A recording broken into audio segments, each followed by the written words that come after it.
start off by breaking this down just by playing on the hi-hat and the snare. And I'm going to play it slow and show you exactly what this is. This first beat is what he played on Her Mind Is Gone. And this is one of my favorite beats that Johnny has ever played. And I'm going to show it to you slowly first. Notice it's the 3 strokes on the right hand, and then with a double backbeat, and then we'll cover the rest of the sticking in a minute.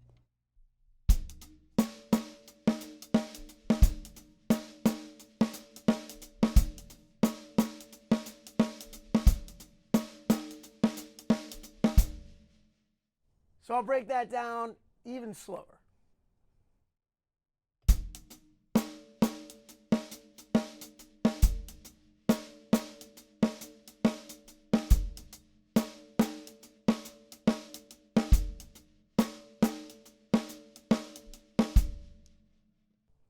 Now I'm going to add in some of the bass drum that goes along with this. So what happens is you play bass drum on beat 1, 3 strokes in the right hand, and then a bass drum on the ah of 1.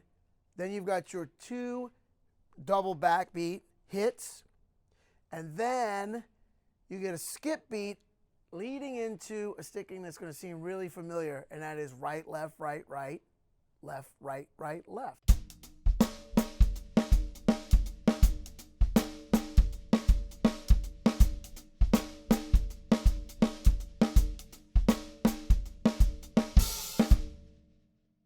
So I've seen Johnny ask this question a number of times in clinics and in master classes, and people say, what is one tune that you are really proud of that you recorded? And he often cites this beat, because when Professor Longhair started playing the piano, he wanted something that was along the lines of a surf beat, but Johnny felt like a surf beat was a little hokey, a little square, and not nearly hip enough for what Professor Longhair was playing on the piano.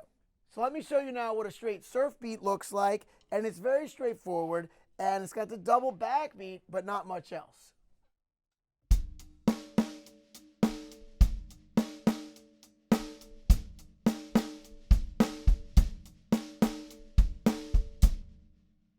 So then Johnny put this on the snare drum, and he added flams, and it starts to get a little funkier.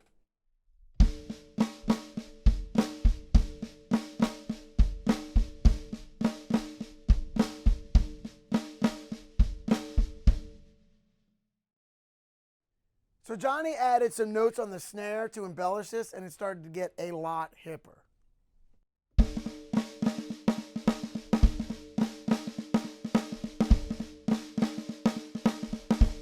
So let me play that on the hi-hat and the snare. I'm going to start it off as a straight surf beat, and then I'm going to start adding these embellishments.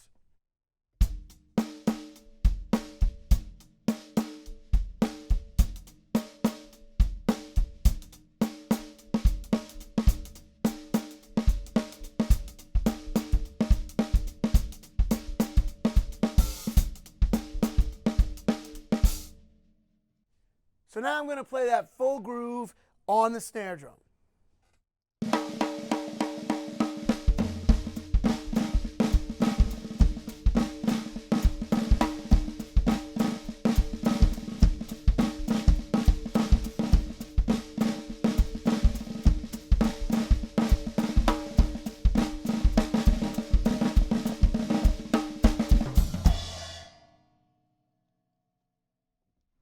So at this point, I want to talk a little bit about this roll that's happening on beat 4.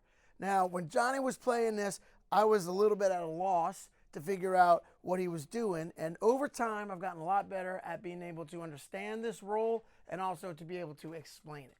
Basically, what's happening with this roll is that you're playing a flam and then 2/16 notes. So let me show you this rhythm without the buzzes.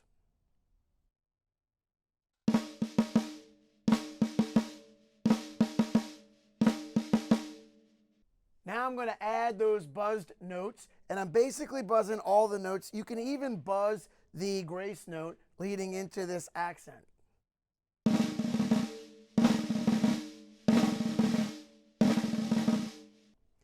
Now I'm going to add the bass drum on the E of 4, and it's going to sound like this.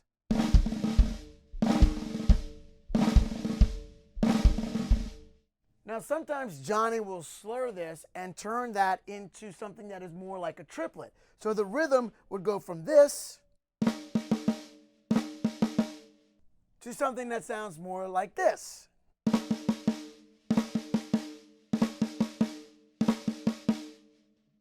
But when all the notes are buzzed, it's hard to tell exactly what's going on with the hands.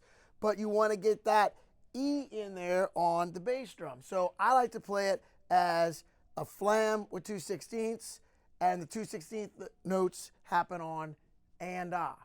And so the bass drum comes in the middle of all that. So check it out.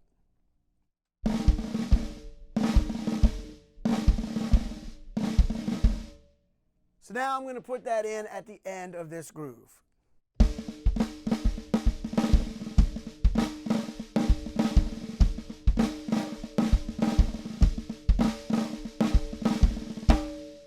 Now you'll notice that I am buzzing some of the accents as well, and you can totally do that. Buzz those accents in the left hand, and that makes this groove super greasy and super slippery and super funky.